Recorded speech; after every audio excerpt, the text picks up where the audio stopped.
रात की सवारी।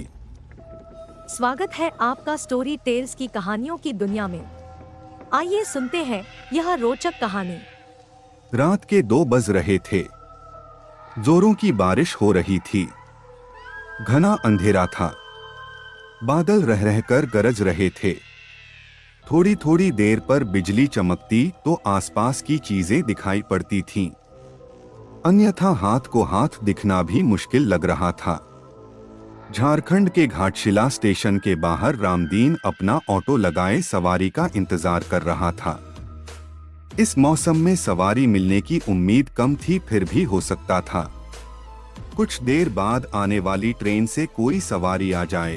करीब 1 घंटे बाद ट्रेन आई। थोड़ी देर बाद बिजली चमकने पर एक 18 से 19 वर्ष की मॉडर्न सी लड़की कंधे पर एक बैग लटकाए बाहर निकलती दिखी। वह सीधे उसके ऑटो के पास पहुंची और मुसाबनी चलने को कहा।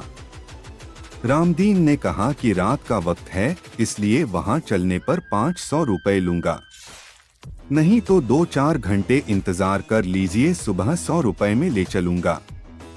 लड़की बोली अभी 200 रुपए रखो, बाकी वहां पहुंच कर दूंगी, और ऑटो पर बैठ गई।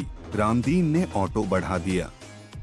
करीब आधा घंटे बाद वह गंतव्य तक पहुंचा। एक माकन के बाहर लड़की ने गाड़ी रुकवाई और घर से पैसे लेने की बात कहकर अंदर चली गई। काफी देर तक वह नहीं लौटी तो रामदीन अकेले बैठे बैठे परेशान हो गया। उसने घर का दरवाजा खटखटाया। काफी देर बाद एक बूढ़े ने आंखें मलते हुए दरवाजा खोला।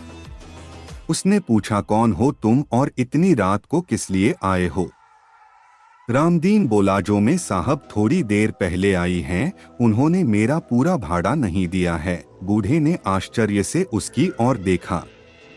बोला, यहाँ तो कोई में साहब नहीं रहती, मैं अकेला रहता हूँ। रामदीन की नजर एक फोटो पर पड़ी। उसने कहा, ही मेम साहब तो आई थी, उन्हें स्टेशन से लेकर आया हूँ।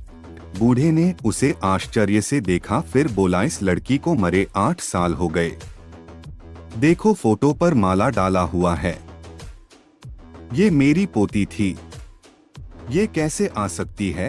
रामदीन के होश उड़ गए और वह चुपचाप अपने ऑटो के पास पहुंचा। उसने देखा कि सीट पर 100 के 3 नोट रखे थे। उसने नोट जेब में रखा और वहां से बेतहाशा भागा।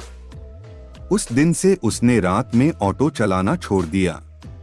इस प्रकार की रोचक कहानी सुनने के लिए हमारे चैनल को लाइक, सब्सक्राइब और शेयर करें, और हाँ, बेल आइकन जरूर दबाएं, क्योंकि रोचक कहानी का नोटिफिकेशन सबसे पहले आपके पास पहुंचे। नमस्कार।